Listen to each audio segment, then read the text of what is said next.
Assalamualaikum warahmatullahi wabarakatuh. Halo sahabat beriman, apa kabarnya hari ini? Semoga kita semua selalu dalam lindungan Allah Subhanahu wa Ta'ala. Di video kali ini, kita akan menyelami makna salah satu surat terpendek, namun paling agung dalam Al-Quran, yaitu surat Al-Ikhlas. Surat yang sering kita baca dalam sholat.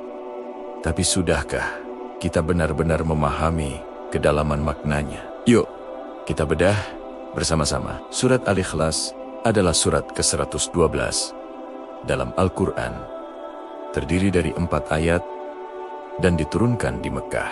Nama Al-Ikhlas sendiri berarti memurnikan. Surat ini adalah tentang memurnikan keesaan Allah, membersihkan keyakinan kita dari segala bentuk syirik atau penyekutuan. Bahkan Rasulullah SAW bersabda bahwa membaca surat Al-Ikhlas setara dengan membaca sepertiga Al-Quran. Luar biasa kan? Kenapa bisa begitu? Karena inti dari seluruh ajaran Al-Quran adalah tauhid. Dan surat ini adalah esensi dari tauhid itu sendiri. Mari kita mulai dengan ayat pertama. Qul huwallahu ahad. Artinya, katakanlah Muhammad, dialah Allah yang Maha Esa. Ayat ini adalah sebuah deklarasi, sebuah penegasan yang kuat. Kata Qul yang berarti katakanlah adalah perintah dari Allah kepada Nabi Muhammad dan juga kepada kita semua untuk menyatakan dengan tegas dan tanpa keraguan, menyatakan apa? Bahwa huwallahu ahad, dialah Allah yang Maha Esa. Kata ahad di sini bukan sekadar berarti satu dalam hitungan. Ahad berarti esa yang mutlak, unik, tunggal, tidak ada yang serupa, tidak ada bandingannya, dan tidak bisa dibagi-bagi. Ini adalah fondasi utama akidah Islam. Berlanjut ke ayat kedua. Allahus Somad, artinya Allah tempat meminta segala sesuatu.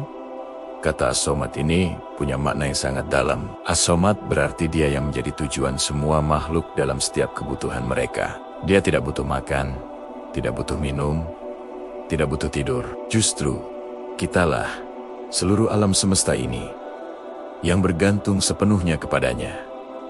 Saat kita lapar, kita berdoa kepadanya. Saat kita sakit, kita memohon kesembuhan kepadanya. Saat kita sedih, kita mencari ketenangan darinya. Dia adalah tempat kita kembali, tempat kita mengadu, dan satu-satunya sandaran yang tidak akan pernah rapuh.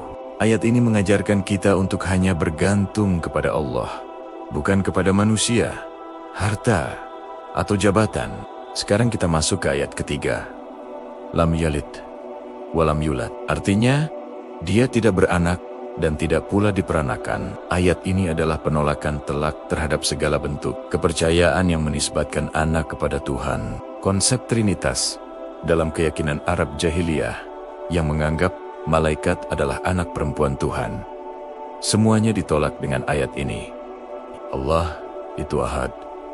Dia tidak memerlukan keturunan untuk melanjutkan eksistensinya. Dia abadi dan walam yulad. Dia juga tidak diperanakan. Artinya, dia tidak memiliki asal-usul, tidak punya ayah atau ibu. Dia adalah yang awal tanpa permulaan. Ini menegaskan keagungan dan kemutlakan Allah yang berbeda total dari sifat-sifat makhluknya. Dan terakhir, ayat keempat, walam yakul lahu kufuwan ahad. Artinya, dan tidak ada sesuatu yang setara dengan dia.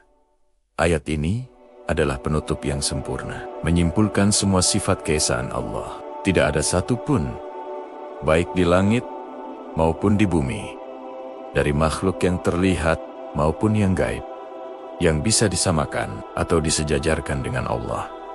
Tidak dalam zatnya, tidak dalam sifat-sifatnya, tidak juga dalam perbuatannya. Dia maha mendengar, tapi pendengarannya tidak seperti pendengaran kita. Dia maha melihat, tapi penglihatannya tidak seperti penglihatan kita. Ayat ini melindungi kita dari pemikiran yang mencoba menyamakan Allah dengan makhluknya. Sebuah kesalahan fatal yang disebut tasyibih.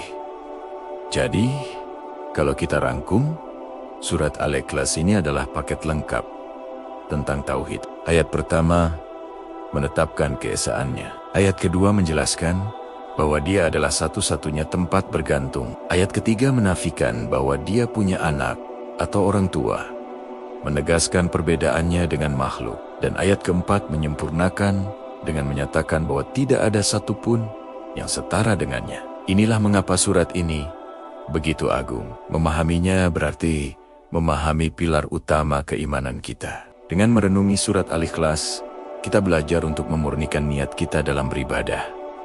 Ikhlas berarti melakukan segala sesuatu hanya karena Allah.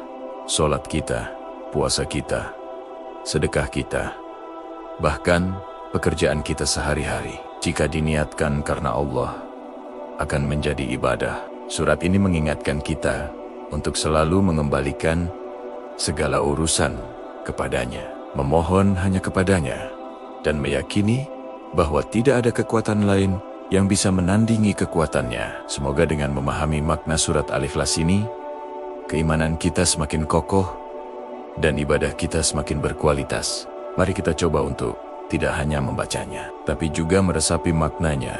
Setiap kali kita salat, rasakan getaran tauhid di setiap ayatnya, dan biarkan itu menguatkan hati kita. Terima kasih sudah menyimak sampai akhir. Jika video ini bermanfaat, jangan lupa untuk like, bagikan ke teman-teman dan keluarga, agar kita bisa terus belajar bersama. Sampai jumpa di video selanjutnya. Wassalamualaikum warahmatullahi wabarakatuh.